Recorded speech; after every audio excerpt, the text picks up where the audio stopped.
Hi, this is Florida Natural Farming at Frog Valley Tropical Fruit Farm, and I'm just gonna do a taste test on this Sapodilla I just picked a couple days ago. It's a unknown type, very good Sapodilla. Of course, this is a biodynamic certified Sapodilla, Demeter certified tropical fruit from Florida, because we're organic certified and biodynamic certified and all that stuff. Looks good. I love Sapodilla. It is one of my favorite fruits. We have about 30 trees. And this fruit is super sweet and super juicy. The flesh is firm, not crunchy. Yeah. Too delicious for words. Thank God nobody's here. I don't have to share it with anybody. But if you never had a Sapodilla, you're doing yourself a disservice. If you like sweet fruit, sweet, flavorful fruit.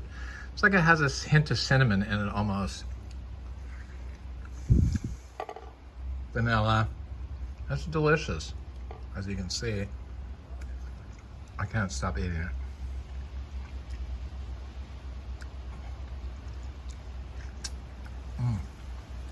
So good. Anyway, that's our Sapodilla fruit. So I want to talk a little bit about my show my new philodendrons and anthuriums I got. Of course, I'm obsessed with these new houseplants. If you've been watching my show, you know that I am like into philodendrons and anthuriums now, because I want to intercrop them with our rare tropical fruit trees, which came from the areas where these are found in nature. And so people grow them like so weird. It's like, for some reason, all the polluters, the major polluters that are causing the major pollution on the planet, have formed a relationship with humans to basically say that they can grow plants better than nature, and their products destroy nature. So it's just really confusing to me, the branding involved in getting people to accept the fact that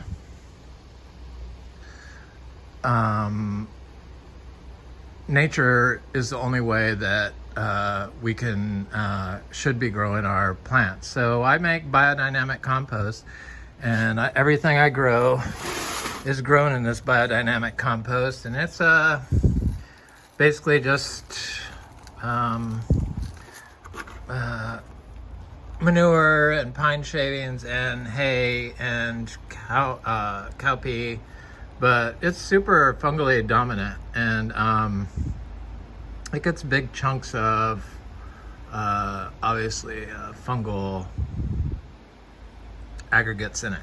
And I don't water our seeds. I start out some of our tropical fruit tree seeds in the compost, and I don't water them. It's just, I thought that they could take the water from the ground if they have a hole in the bottom, but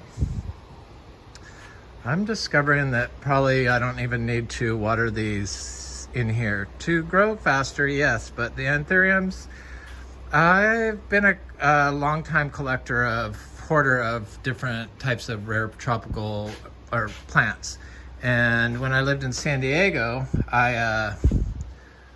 I collected cacti and succulents, and I had like 50 different types of aloes alone. I had over 1,000 different types of cacti and succulent in San Diego. I developed these huge gardens because we flipped houses, a house a year for like 30 years. And I would do these gardens, but they weren't meant to stand alone. They always needed somebody there to turn the water on. And this old farmer, because I would go, he wasn't a farmer, but he grew cacti, because people would want you to back in the turn of the 21st century, 1998 and 99 and 2000. I would go to people's house that wanted they'd buy a new house and it would be like xeriscaped with cacti and they'd want them removed. So I would remove them, bring them to my place and plant them out because I had 8 acres. And I really don't think I knew what I was doing like I do now. So I'm glad I wound up here, and I'm glad I wound up with these anthuriums and philodendrons, and I feel that they have motivated me to understand growing better and a whole water thing. And I was surprised that I just found out that Matisse was inspired by philodendrons for 10 years, and he felt that they helped him become a better painter, dealing with line drawings and depth perception. So I was just amazed that somebody else felt that. So there's something, are some plants smarter than other plants? Can some plants communicate? Do some plants inspire better? Is it just personality of different people like different plants? I don't know, but there's something there. And they're living beings, and they constantly are moving nutrients and breathing and growing, or like living. So the nutrients don't stop flowing. They like have to flow in and out of the plant. And when the temperature gets too cold, the plants stop functioning because the biology, the bacteria and stuff, doesn't move through the plant below 72 degrees, so usually from the soil. So once the pot gets cold, it could start rotting the roots of the plant. So I know not to water any philodendrons and anthuriums when it's cold out, because the water holds the cold longer. So even if the the cold only lasts for like 5 hours, if you have it in a totally wet, saturated, like coco coir or sphagnum moss, then it's gonna stay cold longer.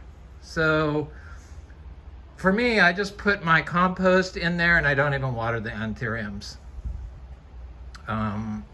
Because usually they come with some sort of root rot. It depends on who you get them for, but some come in coco coir, and a combination of perlite, and then some come in peat with a combination of coco coir and perlite. Some come in all peat. If they come in all coco coir, I have to remove all the coco. I try to remove all the soil when I buy a plant.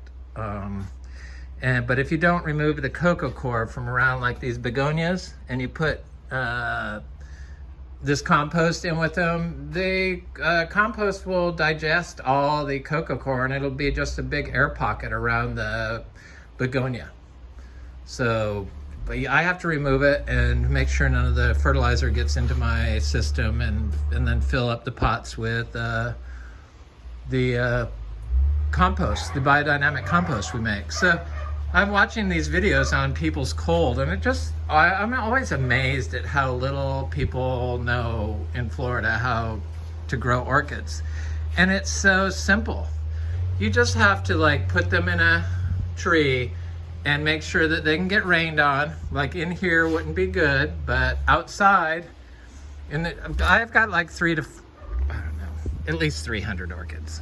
And I haven't bought any in a couple years, so I do know how to grow them. And you don't have to fertilize them. And the Phalaenopsis, if you don't prune the flowers, then the stalk gets longer and longer and longer. And that's how they grow. You don't water orchids, you don't have to. They should be fine. You definitely don't have to fertilize them if you are growing in an organic system. It's just all these people and their pollution and their information that they have, and they just don't understand really how to grow. So I have like all these orchids that I put in here because I thought this was a good idea in the hedge, and I kept it pruned. But then the hedge just started growing incredibly fast, and so I would constantly have to prune it. So I'm in the process of taking this hedge out, and as I do, I'm removing the orchids and putting them into stuff I'm growing to replace the hedge. But they are very simple. You do not need to water orchids in Florida. We didn't get any cold damage on any of our orchids. This one got sun damage from when I pruned the thing, but it's even doing good in the full sun. But eventually I'm going to take, sooner, before this thing starts growing like crazy again, I'm going to take it down lower, and then I'll have a bunch more orchids to plant. So I'm gonna go look at the baby calf. I'm sure everyone wants to see the little calf. So I don't think that watering is necessary, obviously, because I don't water, but I think it probably is a detriment to your plant's ability to handle the cold and heat. I know it is.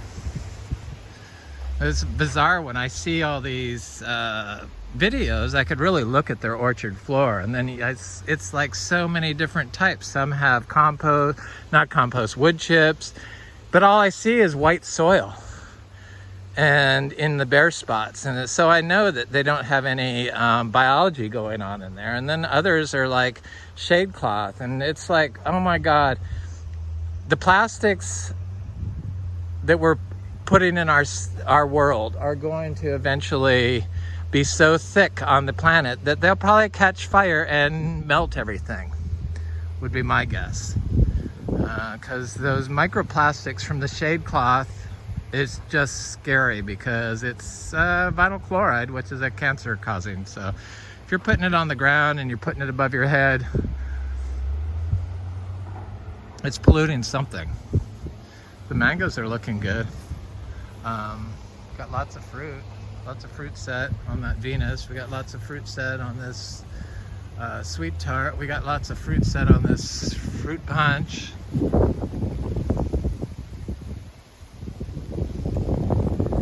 So we're gonna have mangoes. I'm gonna have plenty of mangoes, I know that. There's my little cow.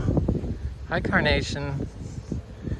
Those other pests, they're out eating because it's just been a non-stop viewing of this baby calf, and they want me to just sit and give them hay, but they really have to go out and eat some weeds because there's plenty of them to eat. Hi, Carnation. How's that baby? Oh, how's that baby? You're so beautiful. Hi, little boy. What are you doing? Is he cute or what? I know you probably want a moringa muffin. Look at how cute. He's gray. He's like a gray brindle. He's so adorable. Oh, he's so cute. Hi, little boy. I come out here and pet him and talk to him, and he comes to me.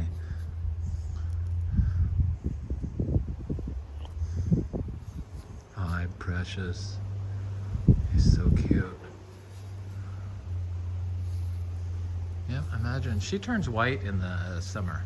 White with the orange head and, you know, an orange spot on her side right there. But she's amazing. So she's this gray, like brindle colored, and then she turns white in the summer. And then he is, I should go in there and look at you. You want to see me? I'm trying to get her to go out, but she hasn't really wanted to do it. Do you want to go out, honey? Hi, little boy. Hi, little fuzzy. Come here. Yeah, see, you can see his gray. He's so cute. Come here, little guy. Oh, he's a good boy. Yes, he is. He's a good boy. See his gray? He's so handsome. He's such a handsome little devil. Really are. You outdid yourself. Very friendly little beasts. He's gonna be super pest. He's gonna be a super pest. We're gonna have to sell him, so but you can see his gray legs. And then tan. Looks like he's gonna be brown and gray and black and white.